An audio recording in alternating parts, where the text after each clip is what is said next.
ಸಿಟ್ಟಾಗಿರುವ ಶಾಸಕರ ಕ್ಷೇತ್ರಗಳಿಗೆ ಅನುದಾನ ಬಿಜೆಪಿ ಜೆಡಿಎಸ್ನವರಿಗೆ ಯಾಕಿಲ್ಲ ದುಡ್ಡು? ಮತ್ತೆ ಶುರುವಾಯಿತು ತಾರತಮ್ಯದ ಫೈಟ್. ಇದುವೇ ಚದುರಂಗದ ಮೊದಲ ಸ್ಟೋರಿ. ಶಾಸಕರಿಗೆ ದುಡ್ಡಿನ ಮದ್ದು.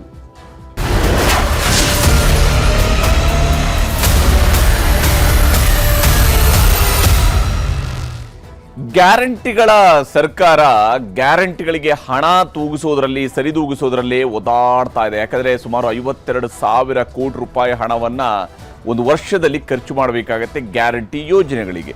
ಇದು ಸಹಜವಾಗಿಯೇ ಸಿದ್ದರಾಮಯ್ಯನವರ ಹಿಂದಿನ ಅವಧಿ ಅಂತಿಲ್ಲ ಈ ಅವಧಿ ಅಂತೇಳಿ ಹೇಳ್ತಾ ಇರುವಂಥದ್ದೇ ಬಹಳ ಮುಖ್ಯ ಕಾರಣ.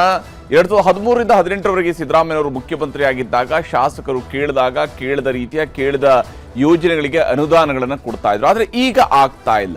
ಇದು ಬಹಳ ಮುಖ್ಯವಾಗಿ ಶಾಸಕರ ಅಸಮಾಧಾನ, ಸಿಟ್ಟು, ಆಕ್ರೋಶ ಅಥವಾ ಬೇಸರದ ನುಡಿ, ಬಹಿರಂಗ ಹೇಳಿಕೆಗಳು, ಹೀಗೆ ನಾನಾ ರೀತಿಯಲ್ಲಿ ಏನೇನು ವ್ಯಾಖ್ಯಾನ ಮಾಡಿಸ್ಬೋದು ಆ ಎಲ್ಲ ರೀತಿಯಲ್ಲೂ ಕೂಡ ಬೆಳವಣಿಗೆಗಳು ನಡೀತಾ ಇದ್ವು. ಈಗ ಶಾಸಕರುಗಳನ್ನ ಒಂದು ವಾರ ಕಾಲ ಕೆಪಿಸಿಸಿ ಕಚೇರಿಗೆ ಕರೆದು ಒಬ್ಬೊಬ್ಬರದೇ ಅಸಮಾಧಾನ, ಏನ್ ಸಿಟ್ಟು, ಯಾಕೆ ಅನುದಾನ, ಇದೆಲ್ಲವನ್ನ ಕೇಳಿದಂತಹ ಸುರ್ಜೇವಾಲಾ ಅವರು ಮುಖ್ಯಮಂತ್ರಿ ಮತ್ತು ಉಪಮುಖ್ಯಮಂತ್ರಿ ಅವರ ಜೊತೆಗೆ ಚರ್ಚೆ ನಡೆಸಿದ ನಂತರ ಈಗ ಎಲ್ಲ ಶಾಸಕರ ಕ್ಷೇತ್ರಗಳಿಗೆ, ಅಂದ್ರೆ ಕಾಂಗ್ರೆಸ್ ಶಾಸಕರ ಕ್ಷೇತ್ರಗಳಿಗೆ 50 ಕೋಟಿ ರೂಪಾಯಿಗಳನ್ನ ಒಂದು ವಿಶೇಷ ಅನುದಾನವನ್ನ ಈಗ ಕೊಡಿಸಬೇಕು ಅನ್ನುವಂತಹ ನಿಟ್ಟಿನಲ್ಲಿ ಸರ್ಕಾರ ತೀರ್ಮಾನವನ್ನ ಕೈಗೊಂಡಿದೆ.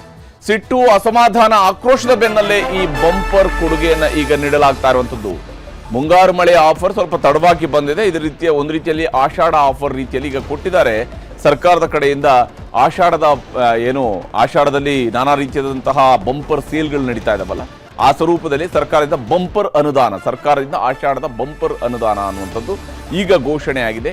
ಸುರ್ಜೇವಾಲಾ ಸಭೆ ಬೆನ್ನಲ್ಲೇ ಕಾಂಗ್ರೆಸ್ ಶಾಸಕರಿಗೆ ಈ ಗಿಫ್ಟ್ ಕೊಡುವಂತಹ ಕೆಲಸ ಶುರು ಮಾಡಿದ್ದಾರೆ. ಕಾಂಗ್ರೆಸ್ ಶಾಸಕರ ಕ್ಷೇತ್ರಗಳಿಗೆ ತಲಾ 50 ಕೋಟಿ ರೂಪಾಯಿಗಳ ಅನುದಾನವನ್ನ ಮುಖ್ಯಮಂತ್ರಿ ಸಿದ್ದರಾಮಯ್ಯನವರು ರಿಲೀಸ್ ಮಾಡ್ತಾ ಇದ್ದಾರೆ. ಆ ಮೂಲಕ ಶಾಸಕರ ಕ್ಷೇತ್ರಗಳಿಗೂ ಅಭಿವೃದ್ಧಿಗೆ ಹಣ ಇದೆ ನಮ್ಮಲ್ಲಿ ಅನ್ನುವಂಥ ತೋರಿಸುವಂಥದ್ದು. 100 ಶಾಸಕರ ಕ್ಷೇತ್ರಗಳಿಗೆ 50 ಕೋಟಿ ಆದರೂ ಕೂಡ 500 ಕೋಟಿ ರೂಪಾಯಿ ಆಯಿತು. ಈಗ ಒಟ್ಟು 140 ಶಾಸಕರ ಕ್ಷೇತ್ರಗಳಿಗೆ ಅನುದಾನ 50 ಕೋಟಿ ರೂಪಾಯಿ ತಲಾ ಅನುದಾನ ಅಂತ ಹೇಳಿದ್ರೆ ಸರಿಸುಮಾರು 700 ಕೋಟಿ ರೂಪಾಯಿಗಳಷ್ಟು ಹಣವನ್ನ ಈಗ ಶಾಸಕರ ಕ್ಷೇತ್ರಗಳಿಗೆ ವಿಶೇಷ ಅನುದಾನದ ರೀತಿಯಲ್ಲಿ ಸಿದ್ದರಾಮಯ್ಯನವರು ಕೊಡೋದಕ್ಕೆ ಮುಂದಾಗಿದ್ದಾರೆ. ಈ ಮೂಲಕ ಸುರ್ಜೇವಾಲಾ ಅವರು ನಡೆಸಿರುವಂತಹ ವಿಶೇಷ ಸಭೆ ಇದೆಯಲ್ಲ, ಇದು ವಿಶೇಷವಾದಂತಹ ಒಂದು ಪರಿಹಾರವನ್ನ ಶಾಸಕರುಗಳಿಗೆ ಕೊಡಿಸುವುದರಲ್ಲಿ ಯಶಸ್ವಿಯಾದಂತೆ ಗೋಚರಿಸ್ತಾ ಇದೆ. ಪಕ್ಷದ ಒತ್ತಡಕ್ಕೂ ಕೂಡ ಸಿದ್ದರಾಮಯ್ಯನವರು ಮಣೆ ಹಾಕಿ ಇಲ್ಲ ಶಾಸಕರಿಗೆ ಹಣ ಕೊಡೋಣ ಅನ್ನುವಂತಹ ನಿಟ್ಟಿನಲ್ಲಿ ಆಯಾ ಕ್ಷೇತ್ರಗಳಿಗೆ ಕ್ಷೇತ್ರವಾರು 50 ಕೋಟಿ ರೂಪಾಯಿ ಅನ್ನುವಂಥದ್ದನ್ನ, ಇದು ಸಪ್ರೇಟ್ ಆಗಿರುವಂಥದ್ದು. ಅಂದ್ರೆ ಈಗಾಗಲೇ ಯೋಜನೆಗಳಿಗೆ ಕೊಡ್ತಾ ಇರುವಂತಹ ಬೇರೆ ಬೇರೆ ಯೋಜನೆಗಳಿಗೆ ಕೊಡ್ತಾ ಇರುವಂತಹ ದುಡ್ಡು ಇದ್ದೇ ಇರುತ್ತೆ. ಆದರೆ ತಮ್ಮ ಪಕ್ಷದ ಶಾಸಕರ ಕ್ಷೇತ್ರಗಳಿಗೆ 50 ಕೋಟಿ ರೂಪಾಯಿಗಳನ್ನ ತಲಾ 50 ಕೋಟಿ ರೂಪಾಯಿಗಳನ್ನ ಈಗ ಕೊಡೋದಕ್ಕೆ ಸಿದ್ದರಾಮಯ್ಯನವರು ಮುಂದಾಗಿದ್ದಾರೆ. ಇದರಲ್ಲಿ ಸುಮಾರು 37.5 ಕೋಟಿ ರೂಪಾಯಿ ಅಷ್ಟು ಹಣವನ್ನ ರಸ್ತೆ ಅಭಿವೃದ್ಧಿ ಈ ಕಾಮಗಾರಿಗಳಿಗೆ ಕೊಟ್ಟಿದ್ದಾರೆ. ರಸ್ತೆ ಅಭಿವೃದ್ಧಿ 37 ಕೋಟಿ ರೂಪಾಯಿ ಅಂದ್ರೆ ಹತ್ರ ಒಂದು 30ರಿಂದ 40 ಕಿಲೋಮೀಟರ್ ವರೆಗೆ ರಸ್ತೆಗಳನ್ನ ಮಾಡಿಸೋದಕ್ಕೆ ಸಾಧ್ಯ ಆಗಬಹುದೇನೋ, ಸರಿಯಾಗಿ ಬಳಕೆ ಮಾಡ್ಕೊಳ್ಳೋದಕ್ಕೆ ಸಾಧ್ಯ ಆದ್ರೆ ಅನ್ನುವಂಥದ್ದು. ಅಂದ್ರೆ ಹಳ್ಳಿಗಳ ರಸ್ತೆಗಳ ಅಭಿವೃದ್ಧಿ ಮಾಡಿಸೋದಕ್ಕೆ ಸಾಧ್ಯ ಆಗಬಹುದು ಅಂತೇಳಿ ಶಾಸಕರಿಗೆ ಹೇಗೆ ದುಡ್ಡು, ಯಾವ ಸ್ವರೂಪದಲ್ಲಿ ದುಡ್ಡು ಕೊಟ್ಟಿದ್ದಾರೆ ಸಿದ್ದರಾಮಯ್ಯನವರು ಅನ್ನೋದನ್ನು ನಿಮಗೆ ತೋರಿಸ್ತಾ ಹೋಗ್ತೀನಿ. ಬಹಳ ಮುಖ್ಯವಾಗಿ ಇಲ್ಲಿ ಕಾಂಗ್ರೆಸ್ ಶಾಸಕರ ಕ್ಷೇತ್ರಗಳಿಗೆ ಒಟ್ಟು 50 ಕೋಟಿ ರೂಪಾಯಿಯ ಅನುದಾನವನ್ನ ಈಗ ಘೋಷಣೆ ಮಾಡಿರುವಂತದ್ದು ಸಿದ್ದರಾಮಯ್ಯನವರು. ಒಟ್ಟು 50 ಕೋಟಿ ರೂಪಾಯಿಯ ಅನುದಾನ ಇದರಲ್ಲಿ ಬೈಫರ್ಕೇಟ್ ಮಾಡಿದ್ದಾರೆ. 50 ಕೋಟಿ ರೂಪಾಯಿಯನ್ನು ಕೂಡ 2 ಭಾಗಗಳನ್ನಾಕಿ ಹಂಚಿಕೆ ಮಾಡ್ತಾ ಇದ್ದಾರೆ. ಕಾಮಗಾರಿಗಳಿಗಾಗಿ ಕ್ಷೇತ್ರಕ್ಕೆ 37.50 ಕೋಟಿ ರೂಪಾಯಿಗಳ ಅನುದಾನ, ಅಂದ್ರೆ 37.5 ಕೋಟಿ ರೂಪಾಯಿ ಅನುದಾನ ಬೇರೆ ಬೇರೆ ಕಾಮಗಾರಿಗಳನ್ನು ನಡೆಸೋದಕ್ಕೆ ಶಾಸಕರು ರೆಕಮೆಂಡ್ ಮಾಡುವಂತಹ ಅಥವಾ ಶಾಸಕರಿಗೆ ಆದ್ಯತೆಯ ಕಾಮಗಾರಿಗಳು ಯಾವ್ದಿದ್ದಾವೋ ಅಂಥವುಗಳನ್ನು ಮಾಡಿಸೋದಕ್ಕೆ ಅಂತೇಳಿ ರಸ್ತೆ, ಸೇತುವೆ, ಗ್ರಾಮೀಣ ರಸ್ತೆ, ನಗರ ಪ್ರದೇಶದ ಕಾಮಗಾರಿ, ಅಂದರೆ ರಸ್ತೆ ನಗರಗಳಲ್ಲಿರುವಂತಹ ರಸ್ತೆಗಳನ್ನ ಕಾಮಗಾರಿಗಳಿರ್ಬೋದು ಅಥವಾ ಚರಂಡಿ ಕಾಮಗಾರಿ ಇರ್ಬೋದು, ಇನ್ನು ಸೇತುವೆಗಳು, ಊರುಗಳಿಗೆ ಸಂಪರ್ಕ ಸೇತುವೆಗಳಿರ್ಬೋದು, ಗ್ರಾಮೀಣ ರಸ್ತೆ ಇರ್ಬೋದು, ಇವೆಲ್ಲವೂ ಕೂಡ ಲೈಕ್ 1 ಕೋಟಿ 2 ಕೋಟಿ ರೂಪಾಯಿ ರೀತಿಯಲ್ಲಿ ಎಲ್ಲರ ಮುಗುಗೂ ಸ್ವಲ್ಪ ತುಪ್ಪ ಸವರುವಂತಹ ಕೆಲಸ ಮಾಡ್ತಾರಲ್ಲ ಶಾಸಕರುಗಳು. ಎಲ್ರಿಗೂ ಅನುಭವ ಇದೆ. ಇದು ನಮ್ಮ ರಾಜ್ಯದ ಪ್ರತಿ ಹಳ್ಳಿಯಲ್ಲಿರುವಂತಹ ಪ್ರತಿಯೊಬ್ಬರಿಗೂ ಕೂಡ ಅನುಭವ ಇದೆ. ನಮ್ಮ ಹಳ್ಳಿಗಳಿಗೆ ಹೇಗೆ ಇವರು ಮೂಗಿ ತುಪ್ಪ ಸವರ್ತಾ ಇದ್ದಾರೆ ಅಂತೇಳಿ ಆ ಸ್ವರೂಪದ ತುಪ್ಪ ಸವರುವ ಕಾರ್ಯಕ್ರಮಕ್ಕಾಗಿ ಅಷ್ಟು ಕೊಡ್ತಿದ್ದಾರೆ. ಶಾಸಕರ ವಿವೇಚನಾ ಕೋಟಾಗೆ 12.5 ಕೋಟಿ ರೂಪಾಯಿ ಬಿಡುಗಡೆ. ಅಂದ್ರೆ ಶಾಸಕರ ವಿವೇಚನೆಯಲ್ಲಿ ಬಹುತೇಕ ಇದನ್ನ ಇವರು ದೇವಸ್ಥಾನಗಳಿಗೆ ಕಾಂಪೌಂಡ್ ಕಟ್ಟಿಸೋದು, ಮೆಟ್ಲು ಕಟ್ಟಿಸೋದು, ಅಥವಾ ಇನ್ನೊಂದು ಮಸೀದಿಗೆ ಕಾಂಪೌಂಡ್ ಕಟ್ಟಿಸೋದು, ಅಥವಾ ಶಾಲೆಗಳಿಗೆ ಒಂದು ಕಾಂಪೌಂಡ್ ಕಟ್ಟಿಸೋದು, ಇಂಥದ್ರಲ್ಲಿ ಕಾಂಪೌಂಡ್ ಕಟ್ಟಿಸೋದ್ರಲ್ಲಿ ಬಹುತೇಕ ಹಣವನ್ನು ಖರ್ಚು ಮಾಡ್ತಾ ಇರ್ತಾರೆ ಹೊರತು ಬಹಳ ದೊಡ್ಡದಾಗಿ ಇದರಲ್ಲಿ ಏನು ಒಂದು ಅಸೆಟ್ ಕ್ರಿಯೇಷನ್ನ ಯೋಜನೆಗಳನ್ನು ಮಾಡಿರುವಂತೂ ಬಹಳ ಕಡಿಮೆ ಇದೆ ಶಾಸಕರುಗಳು. ಆದರೆ ಶಾಸಕರ ವಿವೇಚನಾ ಕೋಟಾಗೆ 12.5 ಕೋಟಿ ರೂಪಾಯಿ ಬಿಡುಗಡೆಯನ್ನು ಮಾಡೋದಕ್ಕೂ ಕೂಡ ಸರ್ಕಾರ ಮುಂದಾಗಿದೆ. ಒಬ್ಬೊಬ್ಬರಿಗೂ ಕೂಡ 50 ಕೋಟಿ ರೂಪಾಯಿ ಅನುದಾನವನ್ನು ಸಿದ್ದರಾಮಯ್ಯವರು ನೀಡ್ತಾ ಇದ್ದಾರೆ. ನಾನು ಆಗ್ಲೇ ಹೇಳಿದಂಗೆ ಸರಿಸುಮಾರು 700 ಕೋಟಿ ರೂಪಾಯಿ ಹಣವನ್ನ ಕಾಂಗ್ರೆಸ್ ಶಾಸಕರುಗಳ ಕ್ಷೇತ್ರಗಳಿಗೆ ಈಗ ಸಿದ್ದರಾಮಯ್ಯವರು ಬಿಡುಗಡೆ ಮಾಡ್ತಾರೆ. ನೋ ಡೌಟ್ 50 ಕೋಟಿ ರೂಪಾಯಿಯಲ್ಲಿ ಮನಸ್ಸು ಮಾಡಿದ್ರೆ ಬಹಳಷ್ಟು ಕೆಲಸಗಳನ್ನ ಆಯಾ ಕ್ಷೇತ್ರಗಳಲ್ಲಿ ಮಾಡಿಸೋದಕ್ಕೆ ಸಾಧ್ಯ ಆಗುತ್ತೆ. ಆದರೆ ಆ ಕೆಲಸಗಳನ್ನ ಮಾಡಿಸುವಂತಹ ಕೆಲಸವನ್ನ ಕೆಲವು ಶಾಸಕರುಗಳು ಅಷ್ಟು ಹಣವನ್ನು ತೆಗೆದುಕೊಂಡು ಹೋಗೋದು ಕೂಡ ಕಷ್ಟಪಡ್ತಿದ್ದಾರೆ. ಆದರೆ ಕೆಲವು ಶಾಸಕರುಗಳು ಆಲ್ರೆಡಿ 200-300 ಕೋಟಿ ರೂಪಾಯಿ, 500 ಕೋಟಿ, 1000 ಕೋಟಿ ರೂಪಾಯಿ, 1200 ಕೋಟಿ ರೂಪಾಯಿವರೆಗೆ ಅನುದಾನ ತೆಗೆದುಕೊಂಡು ಹೋಗಿರುವ ಶಾಸಕರು ಇದೇ ಕಾಂಗ್ರೆಸ್ ಸರ್ಕಾರದಲ್ಲೂ ಕೂಡ ಇದ್ದಾರೆ, ಈಗಲೂ ಇರುವಂತಹ ಶಾಸಕರು ಕಳೆದ 2 ವರ್ಷದ ಅವಧಿಯಲ್ಲಿ 1200 ಕೋಟಿ ರೂಪಾಯಿಯಷ್ಟು ಅನುದಾನವನ್ನು ತಮ್ಮ ಕ್ಷೇತ್ರಗಳಿಗೆ ತೆಗೆದುಕೊಂಡು ಹೋಗಿದ್ದಾರೆ ಬೇರೆ ಬೇರೆ ಇಲಾಖೆಗಳಿಂದ. ಈ ಬೇರೆ ಬೇರೆ ಇಲಾಖೆಗಳ ಹೊರತಾಗಿರುವಂತಹ ಅನುದಾನ ಈಗ ಈ 50 ಕೋಟಿ ರೂಪಾಯಿಯ ಅನುದಾನ. ಇಲ್ಲಿ ಇದು ಸಹಜವಾಗಿಯೇ ಅಸಮಾಧಾನಕ್ಕೆ ಹರಿದಿರುವಂತಹ ಮದ್ದು ಅನ್ನೋದ್ರಲ್ಲಿ ಅನುಮಾನ ಇಲ್ಲ. ನಮ್ಮದೇ ಸರ್ಕಾರದಲ್ಲಿ ನಮಗೆ ಅನುದಾನ ಸಿಗ್ತಿಲ್ಲ ಅನ್ನುವಂಥ ಆರೋಪವನ್ನ ಶಾಸಕರು ಒಂದು ಜನರಲ್ ಆಗಿ ಮಾಡ್ತಾನೆ ಬಂದಿದ್ದಾರೆ. ಇದರಲ್ಲಿ ಎಷ್ಟು ಶಾಸಕರು ನಿಜಕ್ಕೂ ಕೂಡ ಅನುದಾನವನ್ನು ತೆಗೆದುಕೊಂಡು ಹೋಗೋದಕ್ಕೆ ಸಾಧ್ಯ ಆಗಿದೆ, ಎಷ್ಟು ಶಾಸಕರಿಗೆ ಅನುದಾನ ತೆಗೆದುಕೊಂಡು ಹೋಗುವಂಥದಕ್ಕೆ ಬೇಕಾದಂತಹ ಚಾಕಚಕ್ಯತೆಯೇ ಇಲ್ಲ, ಇನ್ನೆಷ್ಟು ಶಾಸಕರಿಗೆ ಅನುದಾನ ತೆಗೆದುಕೊಂಡು ಹೋಗೋದ್ರ ಬಗ್ಗೆ ಇನ್ನೂ ಕೂಡ ಸ್ಪಷ್ಟತೆಗಳು ಇಲ್ಲ ಅನ್ನುವಂಥದ್ದು ಬೇರೆ ಮಾತು. ಯಾಕಂದ್ರೆ ನಮ್ಮದೇ ಸರ್ಕಾರದಲ್ಲಿ ನಮಗೆ ಅನುದಾನ ಸಿಗ್ತಿಲ್ಲ ಅನ್ನುವಂಥ ಆರೋಪವನ್ನ ಕೆಲ ಶಾಸಕರು ಮಾಡ್ತಿದ್ದಾರೆ. ಇದರಲ್ಲಿ ಕೆಲವು ಜನರಲ್ ಡೈಲಾಗ್ಗಳಿದ್ದಾವೆ, ಕೆಲವರದ್ದು ಪರ್ಟಿಕ್ಯುಲರ್ ಡೈಲಾಗ್ಗಳಿದ್ದಾವೆ. ಇವು ಬಹಳ ಮುಖ್ಯವಾಗಿರುವಂಥದ್ದು ಶಾಸಕರ ಕಡೆಯಿಂದ ಇರುವಂಥದ್ದು. ಈ ಕಾರಣಕ್ಕಾಗಿ ಈಗ ಸಾರ್ವಜನಿಕ ಸಭೆಗಳಲ್ಲೇ ಅಸಮಾಧಾನವನ್ನ ಕೆಲವರು ಹೊರ ಹಾಕ್ತಾ ಇದ್ರು. ಫಾರ್ ಎಕ್ಸಾಂಪಲ್ NY ಗೋಪಾಲಕೃಷ್ಣ ಅಂತವರು ಹಿರಿಯ ಶಾಸಕರು. ಯಾಕಂದ್ರೆ ಅವರಿಗೆ ಅವರ ಕ್ಷೇತ್ರದಲ್ಲಿ ಅನುದಾನ ತೆಗೆದುಕೊಂಡು ಹೋಗಿ ಅಭಿವೃದ್ಧಿ ಮಾಡಿರ್ತಿದ್ರೆ ಮೊಳಕಾಲ್ಮೂರು ಯಾವ ಸ್ವರೂಪಕ್ಕೆ ಹೋಗ್ತಿತ್ತು ಅನ್ನೋದ್ರ ಬಗ್ಗೆ ಒಂದು ಸಣ್ಣ ಕಲ್ಪನೆ ಏನಾದರೂ ಮೊಳಕಾಲ್ಮೂರು ಜನರಿಗೆ ಕೊಡ್ಬೋದಾಗಿತ್ತು. ಆದರೆ ಮೊಳಕಾಲ್ಮೂರಿನಲ್ಲಿ ಅವರು ಅಷ್ಟು ಬಾರಿ ಶಾಸಕರಾದಾಗ ಎಷ್ಟು ಯೋಜನೆಗಳನ್ನು ತೆಗೆದುಕೊಂಡು ಹೋಗಿದ್ದಾರೆ. ಅವರು ಇತ್ತೀಚೆಗೆ ಹೇಳ್ತಾ ಇದ್ದಾರೆ, ಇಲ್ಲ ನನ್ನ ಕ್ಷೇತ್ರದಲ್ಲಿ ಒಂದು ಶಾಲೆ ಕಟ್ಟಿಸೋದಕ್ಕೂ ಕೂಡ ಕಷ್ಟ ಆಗುತ್ತೆ ಅನ್ನೋಂಥ ರೀತಿಯಾದಂಥ ಮಾತುಗಳನ್ನು ಹೇಳ್ತಾ ಇದ್ರು. ಈ ರೀತಿಯಂತ ಸಾರ್ವಜನಿಕ ಸಭೆಗಳಲ್ಲಿ ಅಸಮಾಧಾನವನ್ನ ವ್ಯಕ್ತಪಡಿಸ್ತಾ ಇರುವಂಥದ್ದು. ಸುರ್ಜೇವಾಲಾ ಸಭೆಯಲ್ಲಿ ಎಲ್ಲ ಶಾಸಕರದ್ದು ಕೂಡ ಅದೊಂದೇ ದೂರು ಕೂಡ ಇತ್ತು, ನಮ್ಮಲ್ಲಿ ದುಡ್ಡಿಲ್ಲ, ನಮ್ಮಲ್ಲಿ ಅನುದಾನ ಇಲ್ಲ, ನಮಗೆ ಅನುದಾನ ಬರ್ತಾ ಇಲ್ಲ ಅಂತ ಹೇಳ್ಕೊಂಡು. ಈ ಗ್ಯಾರಂಟಿ ಯೋಜನೆಗಳಿಂದಾಗಿ ಕಾಂಗ್ರೆಸ್ನ ಶಾಸಕರಿಗೆ ಸುಲಭವಾಗಿ ಸಿಕ್ಕಿರ್ತಕ್ಕಂಥ ಒಂದು ಯಾವ್ದಾದ್ರು ಡೈಲಾಗ್ ಇದ್ರೆ ಅದು ಅನುದಾನ ಸಿಗ್ತಿಲ್ಲ ಅನ್ನುವಂತ ಹೇಳುವಂತಹ ಡೈಲಾಗ್ ಆಗಿತ್ತು. ಇದು ಬಹುತೇಕ ಶಾಸಕರದ್ದು ಇದೇ ರೀತಿಯಾದಂತಹ ಮಾತುಗಳಿದ್ವು. ಅನುದಾನಕ್ಕಾಗಿ ಹಲವು ಶಾಸಕರು ಬೇಡಿಕೆ ಕೂಡ ಇಟ್ಟಿದ್ರು, ನಮಗೆ ಅನುದಾನಗಳು ಬೇಕು, ನಮಗೆ ಅನುದಾನ ಕೊಡಬೇಕು, ವಿಶೇಷ ಅನುದಾನವನ್ನು ಕೊಡಿಸಬೇಕು ಅನ್ನುವಂತಹ ಮಾತುಗಳನ್ನು ಹೇಳ್ತಾ ಇದ್ರು. ಇದು ಸಹಜವಾಗಿಯೇ ಸಿದ್ದರಾಮಯ್ಯನವರ ಮೇಲೂ ಕೂಡ ಒತ್ತಡವನ್ನು ಹೇರುವಂತಹ ಪ್ರಯತ್ನ ಆಗಿತ್ತು. ಅನುದಾನಕ್ಕಾಗಿಯೇ ಹಲವು ಶಾಸಕರು ಬೇಡಿಕೆಗಳನ್ನ ಇಟ್ಟಿದ್ದ ಕಾರಣದಿಂದಾಗಿ ಸರ್ಕಾರದ ವಿರುದ್ಧದ ಅಸಮಾಧಾನ ಇವೆಲ್ಲವನ್ನು ಕೂಡ ಹೋಗಲಾಡಿಸುವಂತದ ಪ್ರಥಮ ಆದ್ಯತೆಯಾಗಿ ಪರಿಗಣಿಸಿದ್ರು ಅದನ್ನ ಸುರ್ಜೇವಾಲಾ, ಹಾಗೆಯೇ PCC ಅಧ್ಯಕ್ಷರು ಮತ್ತು ಉಪಮುಖ್ಯಮಂತ್ರಿಗಳಾಗಿರುವಂತಹ DK ಶಿವಕುಮಾರ್. ಈಗ ಎಲ್ಲ ಶಾಸಕರುಗಳಿಗೂ ಕೂಡ ಅನುದಾನವನ್ನು ಕೊಡಿಸುವಂತಹ ಕೆಲಸವನ್ನ ಸಿದ್ದರಾಮಯ್ಯನವರು ಕೂಡ ಮುಂದಾಗ್ತಾ ಇದ್ದಾರೆ. ಅನುದಾನಕ್ಕಾಗಿಯೇ ಹಲವು ಶಾಸಕರು ಬೇಡಿಕೆಯನ್ನ ಇಟ್ಟಿದ್ರು. ಇಲ್ಲಿ ಶಾಸಕರ ದೂರುಗಳ ಬಗ್ಗೆ CM ಹಾಗೂ DCMಗೆ ಸುರ್ಜೇವಾಲಾ ಅವರು ಕೂಡ ಮಾಹಿತಿಯನ್ನು ಶೇರ್ ಮಾಡಿದ್ದಾರೆ. ಈ ರೀತಿಯಾದಂಥ ಬೇಡಿಕೆ ಇದೆ ಅಂತೇಳಿ.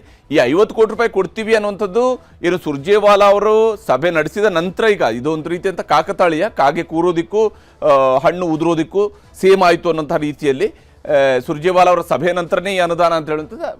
ವಾಸ್ತವವಾಗಿ ಇದಕ್ಕಿಂತ ಪೂರ್ವದಲ್ಲೇ ಮುಖ್ಯಮಂತ್ರಿಯವರು ಒಂದು ಡೈರೆಕ್ಷನ್ ಅನ್ನು ಕೊಟ್ಟಿದ್ರು, ಕ್ರಿಯಾ ಯೋಜನೆಯನ್ನ ಕಳಿಸಿ ನಿಮ್ಮ ಕ್ಷೇತ್ರಗಳದ್ದು ಅಂತೇಳಿ. ಇದನ್ನ ಗೃಹ ಸಚಿವ ಡಾಕ್ಟರ್ G ಪರಮೇಶ್ವರ್ ಅವರು ಕೂಡ ಕನ್ಫರ್ಮ್ ಮಾಡಿದ್ರು. 55 ಕೋಟಿ ರೂಪಾಯಿ ಕೊಡಿಸ್ತೀವಿ ಅಂತ ಹೇಳಿದ್ದಾರೆ, ಅದಕ್ಕೆ ಕ್ರಿಯಾ ಯೋಜನೆಯನ್ನು ಕಳಿಸೋದಕ್ಕೆ ಹೇಳಿದ್ದಾರೆ ನಮ್ಮ ಕ್ಷೇತ್ರಗಳಿಂದ ಅಂತೇಳಿ. ಅದರ ಭಾಗವಾಗಿಯೂ ಕೂಡ ಈ 50 ಕೋಟಿ ರೂಪಾಯಿ ಹಣವನ್ನ ಈಗ ಬಿಡುಗಡೆ ಮಾಡೋದ್ರ ಕಡೆಗೆ ಸರ್ಕಾರ ಆದೇಶವನ್ನ ಹೊರಡಿಸ್ತಾ ಇದೆ ಮುಖ್ಯಮಂತ್ರಿ ಸಿದ್ದರಾಮಯ್ಯನವರು. ಯಾಕಂದ್ರೆ ಆರ್ಥಿಕ ಇಲಾಖೆ ಅವರ ವ್ಯಾಪ್ತಿಯಲ್ಲಿ ಬರೋದ್ರಿಂದಾಗಿ, ಹಣಕಾಸು ಇಲಾಖೆ ಅವರ ವ್ಯಾಪ್ತಿಯಲ್ಲಿ ಬರೋದ್ರಿಂದಾಗಿ ಅವರು ಈ ಕೆಲಸವನ್ನು ಮಾಡಿದ್ದಾರೆ. ಶಾಸಕರ ಸಿಟ್ಟು ಶಮನಗೊಳಿಸೋದಕ್ಕೆ ಮದ್ದು ಅರೆದರ ಸಿದ್ದರಾಮಯ್ಯ ಅಂತೇಳಿ ಸಹಜವಾಗಿಯೇ ಇರುವಂತಹ ಪ್ರಶ್ನೆ ಇದು, ಅಥವಾ ಕುತೂಹಲ ಇದು. ಕೇವಲ 50 ಕೋಟಿಗೆ ಇವರು ಸಮಾಧಾನ ಆಗ್ತಾರಾ ಇಲ್ವಾ ಇದು ಕೂಡ ನೋಡಬೇಕಾಗಿದೆ. ಶಾಸಕರ ಸಮಾಧಾನಕ್ಕೆ ಎಷ್ಟು ಕೋಟಿ ಬಿಡುಗಡೆಯನ್ನು ಮಾಡಬೇಕಾಗತ್ತೆ ಅನ್ನೋಂಥದ್ದು ಮುಂದೆ ಗೊತ್ತಾಗ್ಬೋದು. ನಿಜಕ್ಕೂ ಸಮಾಧಾನ ಆಯಿತು ಅಂದರೆ 50 ಕೋಟಿಯಲ್ಲಿ ಸಮಾಧಾನ ಆಗಿದ್ದಾರೆ ಅಂತೇಳಿ, ಇಲ್ಲದೆ ಹೋದರೆ ಇಲ್ಲ, ಇದು 50 ಕೋಟಿ ಸಾಕಾಗೋದಿಲ್ಲ, ಈ ಅನುದಾನ ಸಾಕಾಗೋದಿಲ್ಲ ಅಂತ ಕೂಡ ಆಗುತ್ತೆ. ಇಲ್ಲಿ ಕೇವಲ ಅನುದಾನ ಕೊಡೋದು ಮಾತ್ರ ಅಲ್ಲ, ಸಿದ್ದರಾಮಯ್ಯನವರು ಇನ್ನೊಂದು ಬಹಳ ಮುಖ್ಯವಾದಂತಹ ಕೆಲಸಕ್ಕೆ ಕೈ ಹಾಕಿದ್ದಾರೆ. ಅದು ಶಾಸಕರ ಸಭೆಯನ್ನು ಕರೆದಿದ್ದಾರೆ. ಆ ಶಾಸಕರ ಸಭೆಯಲ್ಲೂ ಕೂಡ ಒಂದು ಪರ್ಟಿಕ್ಯುಲರ್ ಕೆಲಸಕ್ಕೆ ಮುಖ್ಯಮಂತ್ರಿಯವರು ಮುಂದಾಗಿರುವಂಥದ್ದು ವಿಶೇಷ. ಯಾಕಂದ್ರೆ ಇದು ಬಹಳ ಮುಖ್ಯವಾಗಿ ಅಕೌಂಟಬಿಲಿಟಿಯನ್ನು ಫಿಕ್ಸ್ ಮಾಡಿಸುತ್ತಾ ನಮ್ಮ ಶಾಸಕರಲ್ಲಿ ಅನ್ನುವಂಥದ್ದನ್ನು ನೋಡಬೇಕು. ಶಾಸಕರಿಗೆ 50 ಕೋಟಿ ರೂಪಾಯಿ ರಿಲೀಸ್ ಮಾಡಿದ ಬೆನ್ನಲ್ಲೇ ಶಾಸಕರ ಸಭೆಯನ್ನು ಕೂಡ ಸಿದ್ದರಾಮಯ್ಯನವರು ಕರೆದಿದ್ದಾರೆ. ವಿಶೇಷವಾಗಿ ಈ ಸಭೆಯನ್ನ ಕಾಂಗ್ರೆಸ್ನ ಎಲ್ಲಾ ಶಾಸಕರಿಗೂ ಕೂಡ ಪತ್ರ ಬರೆದಿದ್ದಾರೆ ಮುಖ್ಯಮಂತ್ರಿ ಸಿದ್ದರಾಮಯ್ಯನವರು, ನೀವು ಬನ್ನಿ ಸಭೆಯಲ್ಲಿ ಹಾಜರಾಗಬೇಕು ಅನ್ನೋದನ್ನ ಹೇಳಿದ್ದಾರೆ. ಅದಕ್ಕಾಗಿ ಅವರು 2 ದಿನವನ್ನ ಕೊಟ್ಟಿದ್ದಾರೆ, 2 ದಿನವನ್ನ ಅದಕ್ಕಾಗಿ ಮೀಸಲಿಟ್ಟಿದ್ದಾರೆ. ವಿಧಾನಸೌಧದಲ್ಲೇ ನಡೆಯುತ್ತೆ ಈ ಸಭೆಗಳು. ಜುಲೈ 30 ಮತ್ತು 31ರಂದು 2 ದಿವಸಗಳ ಕಾಲ ಜಿಲ್ಲಾವಾರು ಶಾಸಕರ ಸಭೆಯನ್ನ ಕರೆದಿದ್ದಾರೆ. ವಾರದ ಮಧ್ಯದಲ್ಲೇ ಕರೆದಿದ್ದಾರೆ. 2 ದಿವಸಗಳ ಕಾಲ ಸಭೆ ನಡೆಯುತ್ತೆ. ಆ 2 ದಿವಸಗಳ ಸಭೆಯಲ್ಲಿ ಜಿಲ್ಲಾವಾರು ಚರ್ಚೆ ಆಗುತ್ತೆ.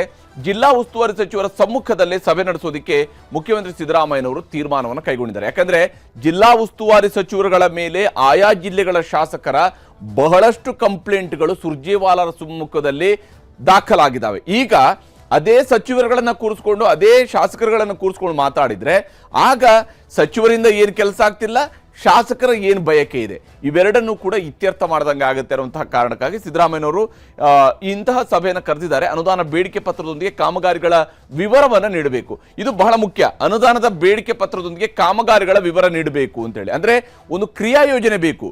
ಏನು ಕಾಮಗಾರಿಯನ್ನು ನೀವು ಮಾಡ್ತಾ ಇದ್ದೀರಿ, ಎಷ್ಟು ಕಿಲೋಮೀಟರ್ ರಸ್ತೆ ಮಾಡ್ತೀರಿ, ಎಷ್ಟು ಸೇತುವೆಗಳನ್ನು ನಿರ್ಮಾಣ ಮಾಡ್ತೀರಿ, ಎಲ್ಲಿ ಮೋರಿ ಕಟ್ಟಿಸ್ತೀರಿ, ಏನು ಚರಂಡಿ ಮಾಡಿಸ್ತೀರಿ, ಇದರ ಬಗ್ಗೆ ಅಟ್ಲೀಸ್ಟ್ ಸರ್ಕಾರಕ್ಕೆ ಒಂದು ಅಕೌಂಟಬಿಲಿಟಿ ಬೇಕು.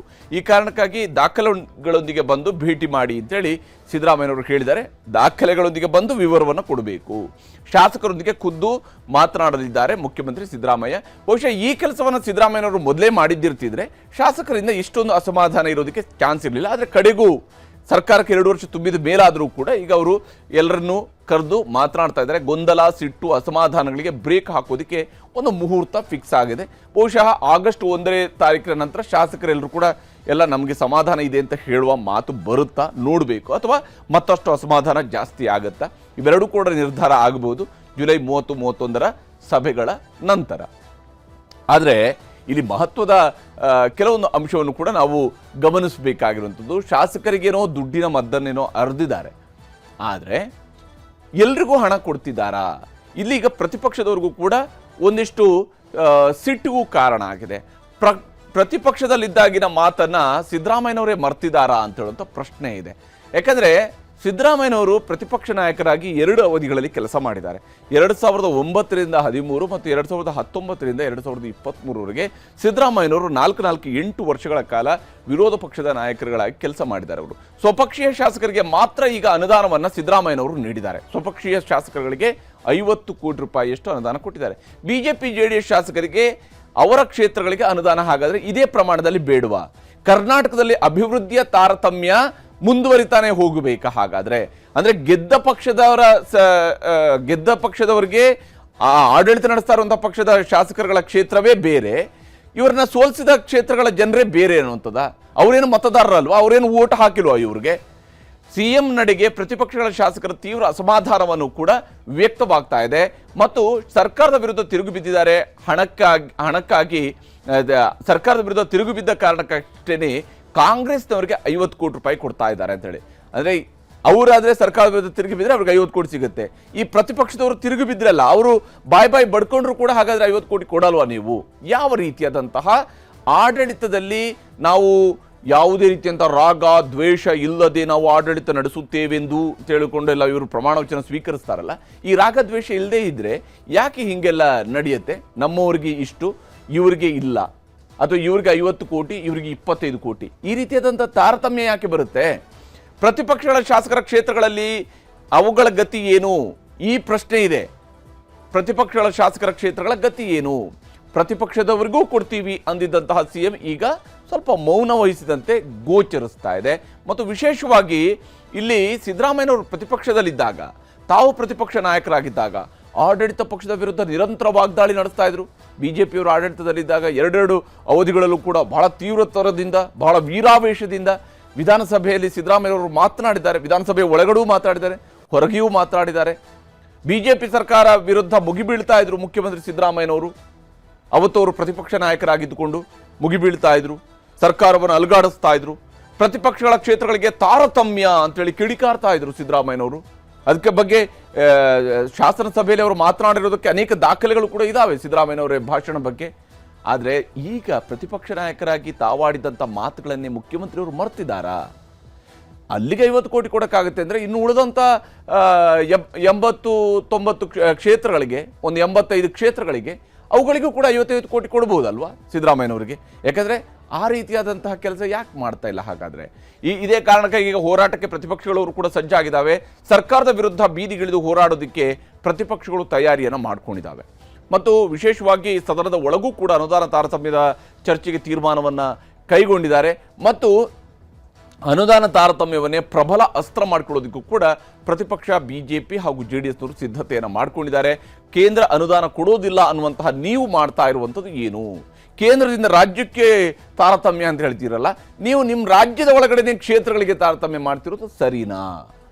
ಕೇಂದ್ರದ ವಿರುದ್ಧ ಮಾತನಾಡ್ತೀರಿ, ನೀವು ಮಾಡಿದ್ದೇನು ಅನ್ನುವಂತಹ ಪ್ರಶ್ನೆಯನ್ನು ಪ್ರತಿಪಕ್ಷವರು ಕೇಳೋದಕ್ಕೆ ಅವಕಾಶವನ್ನು ಮಾಡಿಕೊಟ್ಟಿದ್ದಾರೆ ಮುಖ್ಯಮಂತ್ರಿ ಸಿದ್ದರಾಮಯ್ಯನವರು. ನೀವು ಯಾವ ಮುಖ ಇಟ್ಕೊಂಡು ಕೇಂದ್ರ ಸರ್ಕಾರದ ವಿರುದ್ಧ, ಕೇಂದ್ರ ಸರ್ಕಾರದ ಬಗ್ಗೆ ಮಾತನಾಡ್ತೀರಾ ಅನ್ನುವಂತಹ ಪ್ರಶ್ನೆಯನ್ನು ಕೂಡ ಪ್ರತಿಪಕ್ಷದವರು ಕೇಳ್ತಾ ಇದ್ದಾರೆ. ಒಂದು ಕ್ಷೇತ್ರ ಅಭಿವೃದ್ಧಿ ಮಾಡಿದರೆ ಸಾಲದು, ಇಡೀ ರಾಜ್ಯದ ಅಭಿವೃದ್ಧಿ ಮಾಡಬೇಕು. ಯಾಕಂದರೆ ಅದನ್ನೇ ಹೇಳುವಂಥದ್ದು. ಈಗ 138-139 ಕ್ಷೇತ್ರಗಳ ಅಭಿವೃದ್ಧಿ ಆದರೆ ಸಾಕಾ? ಉಳಿದ ಕ್ಷೇತ್ರಗಳು ಹಾಗಾದರೆ ಲೆಕ್ಕಕ್ಕೆ ಇಲ್ವಾ ಸಿದ್ದರಾಮಯ್ಯನವರಿಗೆ? ಈ ಪ್ರಶ್ನೆ ಇಲ್ಲಿ ಇರುವಂಥದ್ದು. ಒಂದು ಕ್ಷೇತ್ರ ಅಭಿವೃದ್ಧಿ ಮಾಡಿದರೆ ಸಾಲದು, ಇಡೀ ರಾಜ್ಯ ಅಭಿವೃದ್ಧಿ ಮಾಡಬೇಕು ಅನ್ನೋಂತಹ ಒತ್ತಾಯವನ್ನು ಪ್ರತಿಪಕ್ಷದವರು ಮಾಡಿದ್ದಾರೆ. ಅವರು ಮಾಡೋದು ಅದನ್ನೇ. ಆರ್ ಅಶೋಕ್ ಅವರು ಇರ್ಬೋದು ಅಥವಾ ಯಾವುದೇ ನಾಯಕರುಗಳಿರ್ಬೋದು, ಅವರು ಆಡಳಿತದಲ್ಲಿದ್ದಾಗ ಮಾಡಿದ್ದು ಅದನ್ನೇ, ಈಗ ಇವರು ಮಾಡೋದು ಅದನ್ನೇ ಅಂತ ಹೇಳಿದರೆ ಯಾರು ಸರಿಪಡಿಸುವಂಥವ್ರು ಯಾರು ಅನ್ನುವಂಥದ್ದು ಇಲ್ಲಿ ಇರುವಂತಹ ಪ್ರಶ್ನೆ. ಇಲ್ಲಿ ಆರ್ ಅಶೋಕ್ ಅವರು ಮಾತನಾಡಿದ್ದಾರೆ. ಅದಕ್ಕೆ DK ಶಿವಕುಮಾರ್ ಅವರು ಕೂಡ ಉತ್ತರವನ್ನು ಕೊಟ್ಟಿದ್ದಾರೆ. 50 ಕೋಟಿ ರೂಪಾಯಿ ಹಣವನ್ನು ಬಿಡುಗಡೆ ಮಾಡಿದ್ದೀನಿ ಅಂತೇಳಿ ಸರ್ಕ್ಯುಲರು ಬಂದಿದೆ. ಅಲ್ಲೂ ತಾರತಮ್ಯ ಮಾಡಿದ್ದಾರೆ. BJP ಅವರಿಗೆ 25 ಕೋಟಿ ಏನೋ ಕೊಡ್ತೀನಿ ಅಂತ ಸುದ್ದಿ, ಇನ್ನೂ ಅದು ಗ್ಯಾರಂಟಿ ಗೊತ್ತಿಲ್ಲ. JDS ಮತ್ತು BJPಗೆ 25 ಕೋಟಿ, ರೂಲಿಂಗ್ ಪಾರ್ಟಿಗೆ 50 ಕೋಟಿ ಕೊಡ್ತೀರಿ ಅಂತ ಹೇಳಿದ್ದಾರೆ. ಇಲ್ಲೂ ಕೂಡ ತಾರತಮ್ಯ ಮಾಡ್ತಾರೆ. ತಾರತಮ್ಯದ ಬಗ್ಗೆ ದೊಡ್ಡ ಧ್ವನಿ ಎತ್ತಾರೆ ಸಿದ್ದರಾಮಯ್ಯನವ್ರು. ಕೇಂದ್ರಕ್ಕೆ ಹೋಗಿ ನಮ್ಗೆ ಇಷ್ಟು ಅನ್ಯಾಯ ಆಗಿದೆ, ಈಗ ಅನ್ಯಾಯ ಆಗಿದೆ. ನೀವು ಇಲ್ಲಿ ಮಾಡಿ ತೋರಿಸ್ಬಿಟ್ಟಿದ್ದೀರಲ್ಲ, ಈಗ ಅಫಿಷಿಯಲ್ ಆಗೇ ಮಾಡಿ ತೋರಿಸಿದ್ದೀರಲ್ಲ. ಬಜೆಟ್ ಅಲ್ಲೇ ತೀರ್ಮಾನ ಮಾಡಿದ್ದು ಒಂದು 8,000 ಕೋಟಿ ರೂಪಾಯಿ ಅಷ್ಟು ವಿರೋಧ ಪಾರ್ಟಿಯವ್ರಿಗೂ ಕೊಡ್ತೀವಿ, ಆಡಳಿತದವ್ರಿಗೂ ಕೊಡ್ತೀವಿ, ಎಲ್ಲರೂ ಕೂಡ ಕೊಡ್ತೀವಿ. ಅಭಿವೃದ್ಧಿ ಕೆಲಸ ಆಗ್ಬೇಕು ಅಂತ ಬಜೆಟ್ ಅಲ್ಲೇ 8,000 ಕೋಟಿ ಮೀಸಲಾಗಿ ಹಣ ಇಟ್ಟಿತ್ತು. ಈಗ ಶುರು ಮಾಡ್ತಾ ಇದೀವಿ. ಆ ತಾಳ್ಮೆಯಿಂದ ಇರಬೇಕು. ಅವ್ರು ಕೊಟ್ಟದ್ದು ಫಸ್ಟ್ ಹೇಳಿ, ಅವರು ನನಗೆ ಮೆಡಿಕಲ್ ಕಾಲೇಜ್ ಕಿತ್ಕೊಡ್ಲಿಲ್ವ, ಅವರು ಕುವೆಂಪು ಜಾಗೃತ ಕಿತ್ಕೊಬಿಡು, ಅದನ್ನ ಮರ್ತು ಬಿಟ್ಟಿದ್ದಾರೆ ಅವರು. ನಾವು ಆ ಕೆಲಸ ಮಾಡಕ್ ಹೋಗಲ್ಲ. ನಾವು ಹೀಗೆ ಆರೋಪ ಪ್ರತ್ಯಾರೋಪ ಇವು ಯಥಾ ಪ್ರಕಾರವಾಗಿ ಮುಂದುವರಿತಾ ಇರುವಂಥ. ಇನ್ನು ರಾಯಚೂರಿನಲ್ಲಿ ಇವತ್ತು KDP ಸಭೆ ನಡೆದಿತ್ತು. ಅದರಲ್ಲಿ ಶರಣ್ ಪ್ರಕಾಶ್ ಪಾಟೀಲ್ರು ವಿರುದ್ಧ, ಅವರ ವಿರುದ್ಧ, ಉಸ್ತುವಾರಿ ಸಚಿವರಾಗಿದ್ದಂಥ ಶರಣ್ ಪ್ರಕಾಶ್ ಪಾಟೀಲ್ರ ವಿರುದ್ಧ JDSನ ಶಾಸಕಿ ಕರೆಮ್ಮ ಅವರು ಆಕ್ರೋಶವನ್ನು ವ್ಯಕ್ತಪಡಿಸಿದ್ದಾರೆ. ಕೆಲಸಗಳಿಗೆ ನಮಗೆ ಅವಕಾಶ ಕೊಡಿಸ್ತಾ ಇಲ್ಲ ಅನ್ನುವಂಥದ್ದು ಅವರ ಸಿಟ್ಟು. ಮತ್ತು ಅದೇ ಕಾರಣಕ್ಕಾಗಿ KDP ಸಭೆಯಲ್ಲಿ ಚೇರನ್ನು ಬಿಟ್ಟು ಕೆಳಗಡೆ ಕೂತು ಧರಣಿಯನ್ನು ಮಾಡಿದ್ದಾರೆ ಕರೆಮ್ಮ ಅವರು. ಪಕ್ಷದ ಶಾಸಕರು ಏನು ಸರ್ಕಾರದ ಮೇಲೆ ಅಸಮಾಧಾನಗೊಂಡು ಏನು CM ವಿರುದ್ಧ ಎಲ್ಲ ಸರ್ಕಾರದ ವಿರುದ್ಧ ಎಂದಂಗೆ ಇದ್ದಿದ್ರು.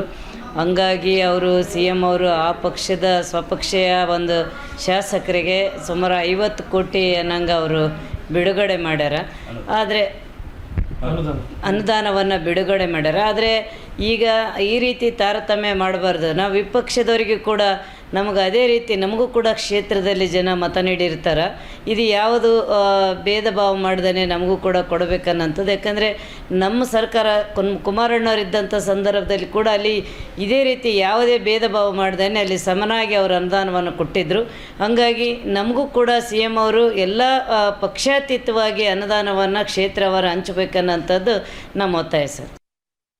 ಹೀಗೆ ಶಾಸಕಿ ಬಹಳ ಮುಖ್ಯವಾಗಿ ಇಲ್ಲಿ KDP ಸಭೆಯಲ್ಲಿನೇ ಇದರ ಬಗ್ಗೆ ಅಸಮಾಧಾನವನ್ನು ವ್ಯಕ್ತಪಡಿಸಿದ್ದಾರೆ. ಪ್ರತಿಪಕ್ಷದವರ ಹಕ್ಕೊತ್ತಾಯವನ್ನು ಅವರು ಕೂಡ ಮಾಡಿದ್ದಾರೆ. ಅನುದಾನ ಕಡೆಗೂ ಬಿಡುಗಡೆ ಆಗುವಂತಹ ಹಂತಕ್ಕೆ ಬಂದಿದೆ. ಇದು ಎಲ್ಲ ಕ್ಷೇತ್ರಗಳಿಗೂ ಕೂಡ ಬಿಡುಗಡೆ ಆಗಬೇಕು. ಅದರಲ್ಲಿ ಯಾವುದೇ ತಾರತಮ್ಯ ಮಾಡಬಾರ್ದು. ಸರ್ಕಾರ ಆ ನಿಟ್ಟಿನಲ್ಲಿ ಕ್ರಮವನ್ನು ಕೈಗೊಳ್ಳುತ್ತಾ ಅನ್ನೋದನ್ನು ನೋಡಬೇಕು.